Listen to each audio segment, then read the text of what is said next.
ఎన్టీఆర్ డిస్ట్రిక్ట్లో 7 నియోజకవర్గాలు కూడా అత్యంత భారీ మెజారిటీ తోటి గెలవటం అనేది జరిగింది.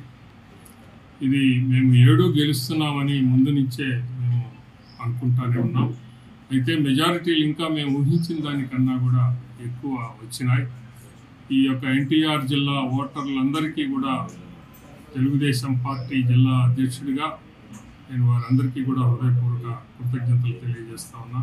అలాగే ఎన్నికైనటువంటి అసెంబ్లీకి ఎన్నికైన ప్రజాప్రతినిధులు, అలాగనే పార్లమెంటుకి ఎన్నికైనటువంటి కేశినేని చిన్ని గారు, వారికి కూడా నా హృదయపూర్వక అభినందనల్ని తెలియజేస్తాను.